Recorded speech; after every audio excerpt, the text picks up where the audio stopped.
Welcome to Eternity Healing. Let's see cash flow quadrant ಎಂದರೇನು? ಈ ಪರಿಕಲ್ಪನೆಯನ್ನು ಪರಿಚಯಿಸಿದವರು ರಾಬರ್ಟ್ ಕಿಯೋಸಾಕಿ.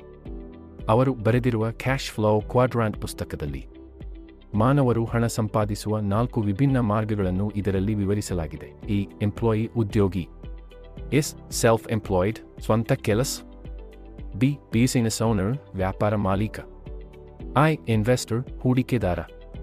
ಈ ಎಂಪ್ಲಾಯಿ ಉದ್ಯೋಗಿ ಅರ್ಥ ನಾವು ವೇಳೆಯನ್ನು ಮಾರುತ್ತದೆ, ಅದಕ್ಕೆ ಸಂಬಳ ಪಡೆಯುತ್ತೇವೆ.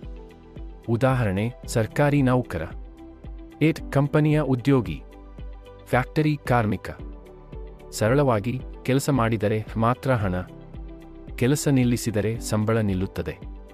ನಾನು ಕೆಲಸ ಮಾಡಿದರೆ ಮಾತ್ರ ನನಗೆ ಹಣ ಬರುತ್ತದೆ. ಎಸ್. ಸೆಲ್ಫ್ ಎಂಪ್ಲಾಯ್ಡ್ ಸ್ವಂತ ಕೆಲಸ ಮಾಡುವವರು.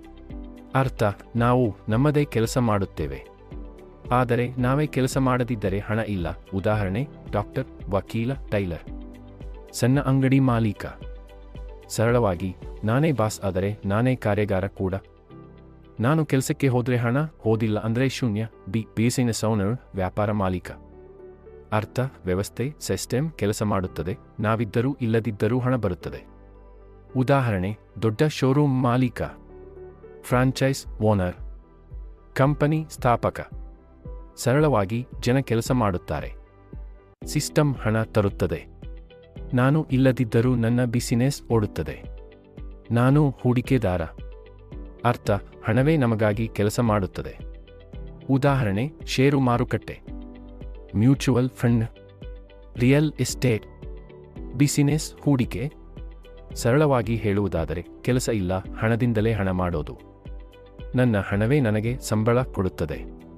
ಜೀವನದ ಉದಾಹರಣೆ ಒಬ್ಬ ವ್ಯಕ್ತಿ ಯುವಕನಾಗಿದ್ದಾಗ ಇ ಅಥವಾ ಎಸಿಯಲ್ಲಿ ಕೆಲಸ ಮಾಡುತ್ತಾನೆ. ಆದರೆ ಜೀವನ ಪೂರ್ತಿ ಅದೇ ಇದ್ದರೆ? ಆರೋಗ್ಯ ಹೋದರೆ ಆದಾಯ ಇಲ್ಲ, ವಯಸ್ಸು ಆದಂತೆ ಕೆಲಸ ಕಷ್ಟ. ಬುದ್ಧಿವಂತರು ಬಿ ಮತ್ತು ಐ ಕಡೆಗೆ ಸಾಗುತ್ತಾರೆ. ಇಲ್ಲಿ ಪ್ಯಾಸಿವ್ ಇನ್ಕಮ್ ಹುಟ್ಟುತ್ತದೆ. ಇದರ ಮುಖ್ಯ ಸಂದೇಶ ನೋಡಿ. ಬಡವರು ಜೀವನ ಪೂರ್ತಿ ಕೆಲಸ ಮಾಡುತ್ತಾರೆ, ಶ್ರೀಮಂತರ ಹಣ ಕೆಲಸ ಮಾಡುತ್ತದೆ. ನೀವು ಯಾವ ಕ್ವಾಡ್ರಂಟ್ನಲ್ಲಿ ಇದ್ದೀರಾ? ನಿಮ್ಮ ಹಣ ನಿಮಗಾಗಿ ಕೆಲಸ ಮಾಡುತ್ತಿದೆಯಾ? ಹಿಂದೆ ಇ ಮತ್ತು ಎಸ್ ನಿಂದ ಬಿ ಮತ್ತು ಐ ಕಡೆಗೆ ಹೆಜ್ಜೆ ಇಡಿ.